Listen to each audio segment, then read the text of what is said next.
Уважаемый господин президент, уважаемые коллеги, мы очень рады вас приветствовать в Москве.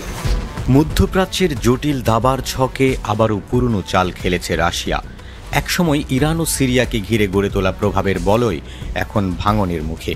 Israel ও যুক্তরাষ্ট্রের ক্রমবর্ধমান আগ্রাসনে দুর্বল হয়ে পড়েছে সিরিয়া। পতন ঘটেছে বাশার আল আসাদ সরকারের।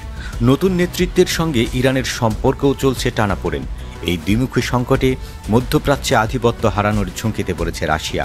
তাই অস্থির সময়েই মধ্যপ্রাচ্যে হারানো প্রভাব ফিরিয়ে আনার চেষ্টায় উঠে পড়ে লেগেছে মস্কো। তেহরান ও দামেস্কের সম্পর্ক জোড়া লাগাতে কূটনৈতিক তৎপরতা শুরু করেছে ক্রেমলিন।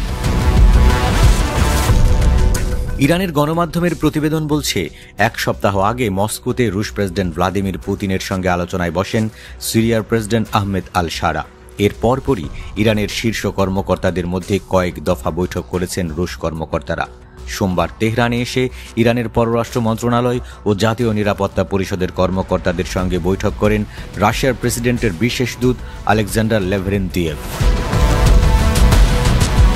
ইরানি দৈনিকের মতে, মধ্যপ্রাচ্যে নিজেদের উপস্থিতি জোরদার করতে চাইছে রাশিয়া। সিরিয়ার বাশার আল আসাদের পতনের পর থেকে তেহরান ও দামেস্কের সম্পর্ক কিছুটা দুর্বল হয়েছে। এই দুই পক্ষের সম্পর্ক মেরামত করতে চাইছে মস্কো।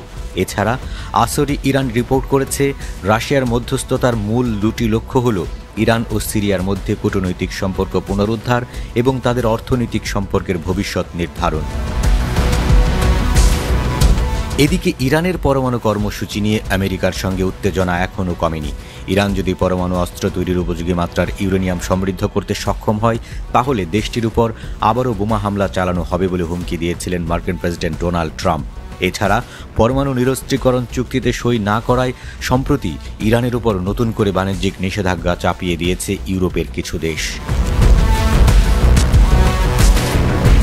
ইরানের উপর এভাবে চাপ বাড়তে থাকায় মস্কোর সঙ্গে তেহরানের ঘনিষ্ঠতা নিয়ে প্রশ্ন তুলেছেন অনেক বিশ্লেষক। তাদের মতে, রাশিয়া কখনোই ইরানের বিশ্বস্ত মিত্র নয়। এই সম্পর্ক উল্টো ইরানের ক্ষতি করছে বলেও মন্তব্য করেছেন তারা। ইরানের রাজনৈতিক বিশ্লেষক ও সাবেক রাজনৈতিক বন্দী আব্বাস আবদি বলেন, রাশিয়া সবসময় ইরানের বিশ্বস্ততা রাখতে পারে না। রাশিয়া নিজের স্বার্থে দরকার হলে সিরিয়ার সাবেক শাসক বাশার আল আসাদকেও নিজ দেশ থেকে বের করে দিতে পারে বলেও সন্দেহ প্রকাশ করেন তিনি। এদিকে পরমাণু ইস্যুতে উত্তেজনা বাড়তে থাকায় রাশিয়ার এগিয়ে আসা উচিত বলে মনে করছেন ইরানের সাবেক সংসদ সদস্য মনসুর হাগিঘাতপুর।